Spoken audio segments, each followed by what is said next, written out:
ก็แบบเข้ามาคอยจริงจังแล้วก็ให้ความหักเฮาหลายๆหั่นนะทนุถนอมเฮาหมักแบบนี้บ่แม่นสิเข้ามาแล้วแบบทักทายแล้วก็ไปสบายดีน้องนี่แล้วก็ไปเลยแบบเนี้ยนะคือจิรวดแล่นเลย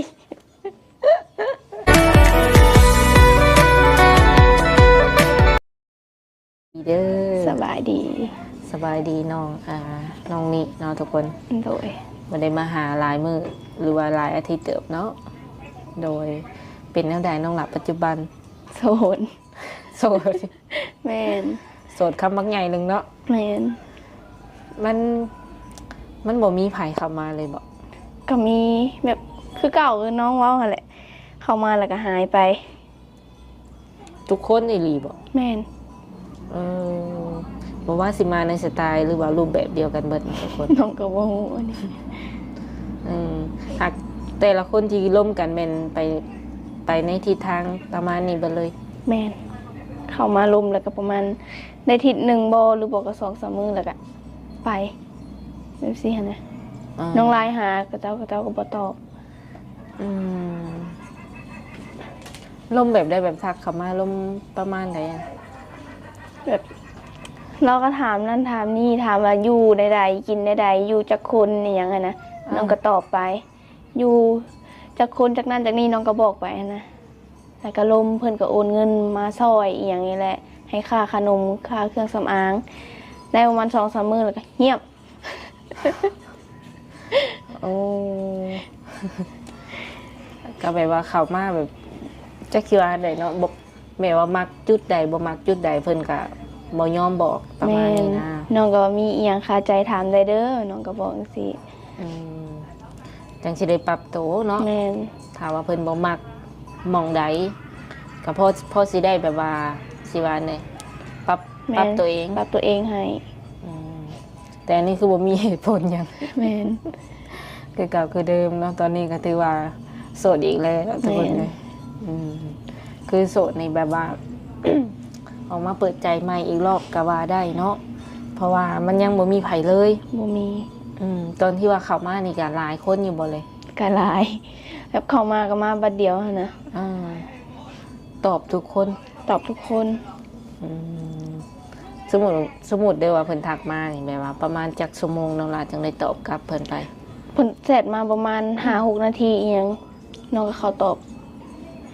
แบบนี้นะถ้าน้องบ่ว่างอีหลีก็เงียบอยู่บนมือหั่นแหละน้องก็มีแต่บอกว่าน้องบ่ค่อยมีเวลาเด้อสิน้องก็บอกเพิ่นเป็นอะไรแบบว่าเฮาเฮ็ดหยังประมาณนี้จังว่าบ่ค่อยมีเวลาน้องออกไปลกหญ้าอยู่นะคือทุกมื้อนี้ก็ยังคือกันคือเก่าบ่ไปลกหญ้าลกหยังคือเก่าบ่เด้โดยคันว่าเพิ่นสิคุยนำนี่ได้จะเพิ่นต้องแบบว่าคุยช่วงไหน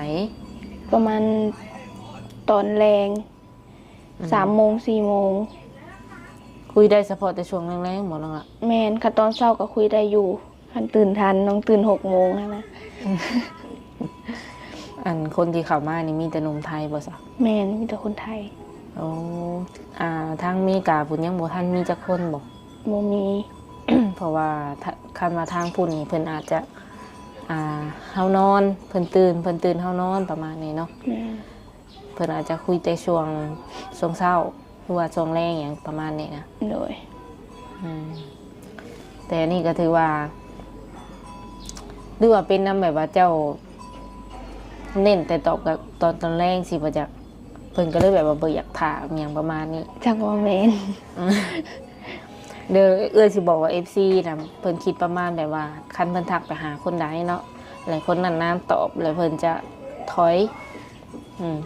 เพราะว่าเพิ่นน่ะคิดว่าคนนั้นน่ะมีคนคุยหลายเพิ่นก็เลยถอยหรือว่าแบบนั้นแต่ละคนจึงได้หายไปจากเจ้าจะว่าคิดในนั้นเนาะเพิ่นบ่ได้คิดว่าเจ้าน่ะค่าเวียกเนาะเพิ่นอาจจะคิดว่าเจ้ามีคนล้มหลายจังนั้นตอบเพิ่นเพิ่นก็บ่อยากเป็นตัวเลือกตัวหยังประมาณนี้ก็จะเป็นที่ 1แม่นอยากเป็นที่1เลยเนาะเข้ามาเลยเอาลองปรับเบิ่งเด้อบัดนี้เด้อโดยลองปรับเบิ่งแบบว่าพยายามตอบเพิ่นไวๆนี่หรือบ่สมมุติว่าตอบปึ๊บแล้วเฮาลกหญ้าลกหยังอยู่เฮาก็ถ ถ่ายเพิ่นเบิ่งก็ได้เนาะ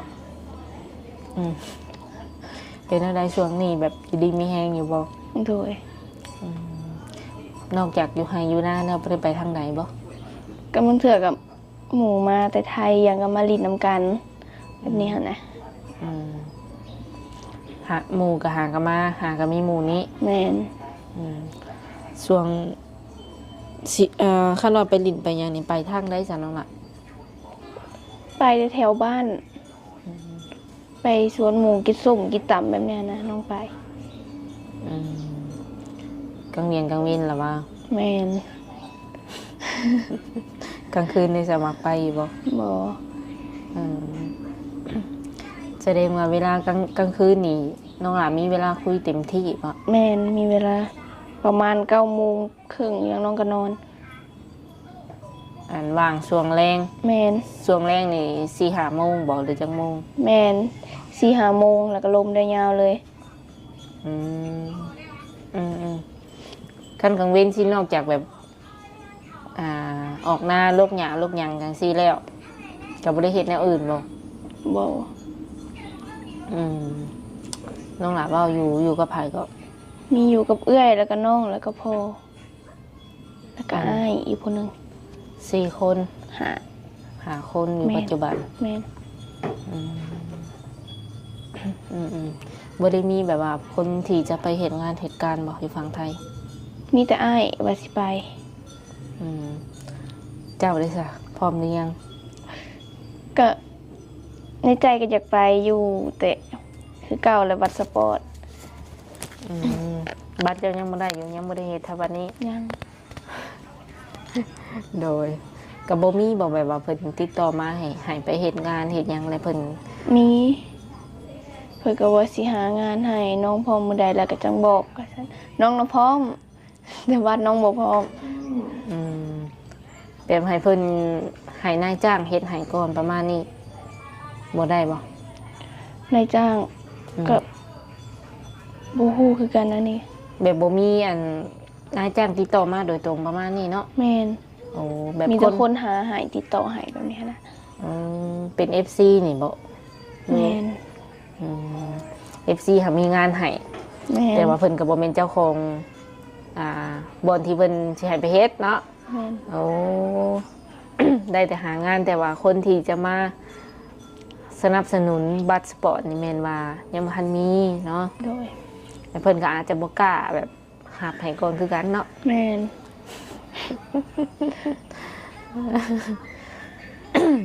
ก็ลองแบบว่าปรับเปลี่ยนลองเบิ่งเนาะทุกคน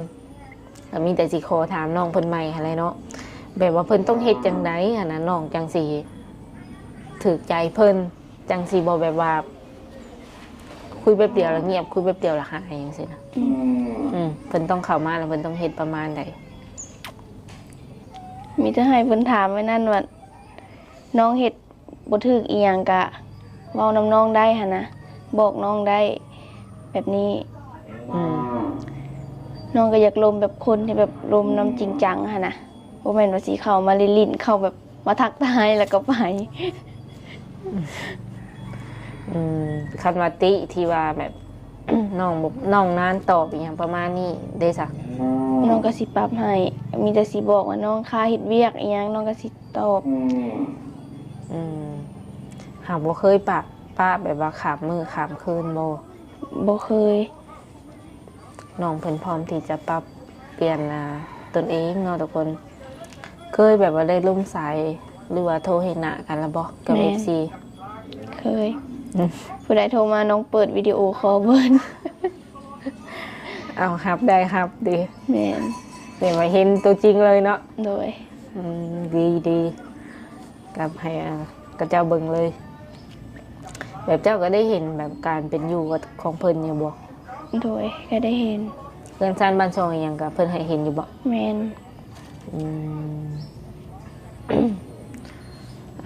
ค่าแต่บัตรเนาะคันว่าสิไปลิ้นไปหยังนี่ก็คือเก่าเนาะยังบ่มีบัตรมีเบอร์ แม่น บ่ได้มีคนที่จะมาหาเจ้าบ่ ก็มี ตอนนี้นะ บ่แต่โดน เพิ่นเคยว่าแต่โดนแล้วว่าสิมาแล้วก็บ่ได้มา ไป เป็นย้อนหยังเนาะ บ่ฮู้ เพิ่นบ่ได้บอกเลยบอก แล้วสิมาแล้วก็น้องก็ไลน์หามามื้อใดบอกน้องหน่อยเด้อแบบว่าเราก็อยากมาเซอร์ไพรส์ยันบ่ฮู้เฮือนหั่นน้องก็สิบอกแบบอันนั้นหั่นน่ะ อืม แล้วก็ว่าอ้ายสิไปแล้วก็เงียบเลย อืมหากเจ้าบอกเพิ่นอยู่บ่ว่าแบบเจ้าก็อยู่บ้านใดอย่าง แม่ ประ น มาณ บอกเบิด อืมชื่อแบบว่าชื่อบ้านห้อง เปลี่ยนเบื้องบ่ ฮะ เปลี่ยนเบื้องบ่ บ่เปลี่ยนก็ได้ อืมแบบว่าซื้อบ้านห้องกับแบบว่าซื้อออกคลิปนี่ซื้อเดียวกันบ่หรือว่าคนละซื้อ สื่อออกคลิป คือน้องนี่อย่างสินะแบบอยู่บ้านเท่านี้ใส่ซื้อน้องนี่คือกันบ่ แม่น คันสมมุติว่าเพิ่นมาเซอร์ไพรส์เนาะมาถามคนรู้จักน้องนี่ไหม กระเจ้าก็ฮู้เบิด โอ้อันซื้อเดียวกันเนาะ แม่ ทุกคน ยันว่าแบบเพิ่นมาถามแหละคนละซื้อหรือยันเพิ่นบ่ฮู้จังซี่นะถือว่าน้องเพิ่นกระจายเลยเนาะเพิ่นก็ร้อยแท้ได้ทุกคนก็บอกเบิดเนาะหาบ้านเมืองแขวงอยู่ไสคันเพิ่นมาแบบเซอร์ไพรส์อีหลีก็คิดว่าเพิ่นสิพ่อเจ้าอยู่บ่ ว่ายันบ่พอหั่นนะ แบบมาเซอร์ไพรส์หั่นนะจักละสิฮู้เฮือนได้ใดเนาะแบบมาเซอร์ไพรส์หั่นนะคันว่ามีคนบอกเราก็สิมาได้แบบนี้หั่นนะคันบ่มีคนบอกเราสิไปทางใดเด้เนาะ เออก็มีแต่ว่า ติดต่อมาดีกว่าเนาะติดต่อมา ติ แบ ด บ ต่อมา ว่า ดีกว่า มันจังบ่เสี่ยงนะทุกคนก็เสียค่ารถค่าล่างมาแล้วก็อยากให้พอกันนั่นแหละเอาง่ายๆก็ก็แค่เซตถามไปซื้อว่านั่นและนี่สิมาสะดวกบ่มาบ่ได้มีความลงความลับอีหยังบ่ บ่มี คือแล้วแต่เลยแบบอยากมาเซอร์ไพรส์ก็ได้เพียงแต่ว่าย่านบ่เจอซื่อ แม่นยันบ่เจอซื่อ หักหน้าแบบว่าหน้าน้องกับเพื่อนนี่ห่างกันประมาณจักกิโลจากหลัก มี2ธง 2ทงพุ่น แม่นมีหน้าตีนบ้านแล้วก็อีกหนึงก็ไกลกันเติบ บาดโตมากอันไปลูกหญ้าลูกหยังนั่นหน้าตัวได้สมัครไปนะ หน้าตัวไกล เอาไก่พุ่นมา แม่น ความห่วยความหู้บ่ แม่นความ โอ้มีห่วยได้ทุกคนเลย มี รถใหญ่ไปได้บ่ รถใหญ่ไปบ่ได้ เนี่ยแต่รถจักร ถ้ารถใหญ่ได้ก็มีแต่จอดอยู่ทางไว้ อันเฮาสมมติว่าเฮาขี่รถใหญ่ไปแล้วนี่ประมาณจักกิโลต้องย่างไปอีก ก็บ่ไกลความห้วยแล้วก็แล้ว แล้วก็พอน้องก็บ่จักสิบอกว่าจะกินแล้ว คิดไรบ่เป็น แม่น จักนาทีอ่ะจักนาทีเอาซะ ประมาณหา ใกล้ๆอีกนะทุกคน แม่น หานาทีหนึงตัวก็แบบว่าเพิ่นก็คอยถามอยู่บ่ครอบครัวเฮาเพิ่นก็ถามอยู่บ่ว่า เปิดใจนี่เป็นจังได ถามเพิ่นก็เป็นได้ก็ว่าเขาหักเขาแพงบ่แบบนี้ แล้วบอกเพิ่นไปแล้วบัดนี้ ก็บ่ ความ จัก สั เพิ่ ม นหักจักเพิ่นหักเฮาหรือบ่เฮาก็บ่ฮู้แต่เฮาน่ะหักเขาครั้งเดียวนะ ความสัมพันธ์บ่ชัดเจนนะ แม่น อืมมันเว้าได้เลยว่ามันบ่ชัดเจน เพราะว่ามีบ่ได้เข้ามาแล้วเพิ่นขอเป็นแฟนเลยจังซี่ขอคบขอหยังเลย มี ก็แบบว่าอยากขึ้นสถานะอยู่บ่กับเพิ่น ก็จะขึ้นอยู่ แต่นี่แบบได้แหละเพิ่นคือสิบ่อยากขึ้นนำมีบ่เขามาทักทายแล้วก็ไป แบบนี้หั่นน่ะ เออ คือสมมติว่าเฮาเปิดใจอย่างซี่เนาะแล้วมีคนที่แบบประมาณแบบว่าอยากชัดเจนกับเฮาอยากให้น้องนี่ออกมาบอกเลยว่าปิดใจกับคนนี้คนนั้นอย่างซี่นะกล้าบอก กล้าน้องสามารถเห็นให้ได้ โอ้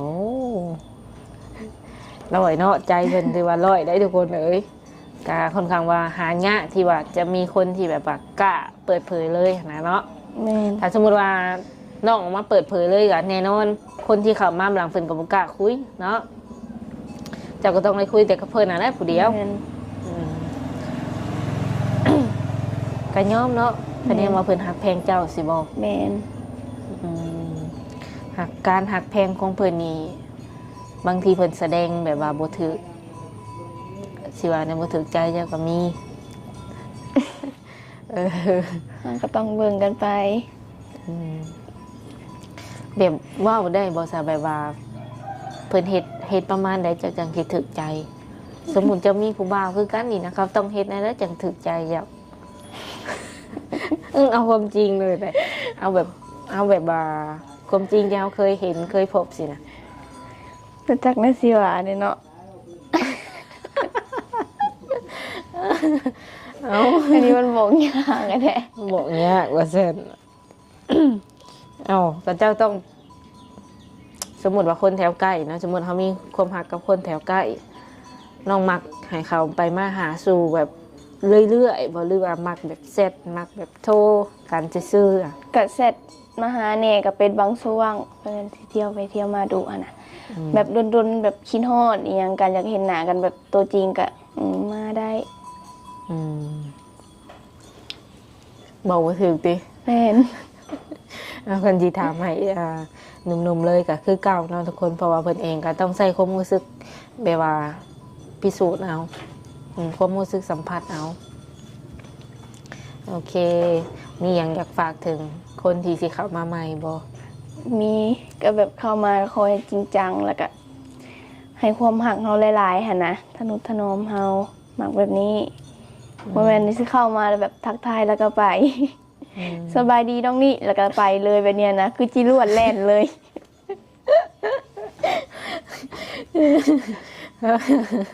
โอ้ยเนาะแต่อย่าควรน้องเพิ่นเนาะทุกคน จักสิดูต้นหรือว่าจักสิแนวใดเนาะ ลูกดี คิดอย่างหนึ่งก็คือว่าตลกอะค่ะมันก็มีเฉยเห็นไหมโอเคมื้อนี้วันนี้ไปทางใดต่อบ่ บ่มื้อนี้มาลินน้ำหมู ก็อยู่นี่อยู่คิดว่าจะอยู่นี่เลย จนค่ำ แม่น โอเค เวลาไปหันไปนี่ก็แบบขอบบอกพอเพิ่นคักแน่บ่ แม่นครอบ ขออนุญาตทุกครั้งบ่ ก็บ่ถ้าเห็นหน้าก็มีแต่บอกมาลินเงินหมู่เด้อคำอะไรต่างมานี่เธอบ่เฮ็ดแล้วก็ไปเป็นหั่นน่ะ เพิ่นก็บ่ได้ห่วงบ่แบบว่าทรงสีหายทรงสีห่วงลูกอยู่บ่ ก็บ่แต่เห็นลูกเฮ็ดผิดอีหยังก็มีแต่เตือนแบบนี้ หากเวลาแบบว่าผู้บ่าวเข้ามานี่ทรงเพิ่นสิเจ้าจี้จุกจิกทรงเพิ่นสิแบบว่า เอาใจยากอยู่บ่พอนะ เราบ่สมแบบเนี้ยนะแล้วก็แล้วแต่เฮาเลือกเลย แบบให้อิสระ อันเจ้าเลือกไผแล้วก็คอยพาเพิ่นมาแนะนำกับพ่อกับแม่ประมาณนี้ แม่น โอ้มีแต่ว่าเขาหาน้องนี้เพิ่นโดยตรงก่อนก็ได้เนาะทุกคนประมาณนี้เดี๋ยวทุกคนเลยก็สิขออนุญาตเอาลงประมาณนี้ เพียงแต่อยากออกมาแจ้ง FC ว่าน้องเพิ่นหาโสดบ่มีไผ แม่น มื้อหน้ามื้อใดก็สิมาหาใหม่คือเก่าหั่นแหละเนาะโดยสบายดี สบายดี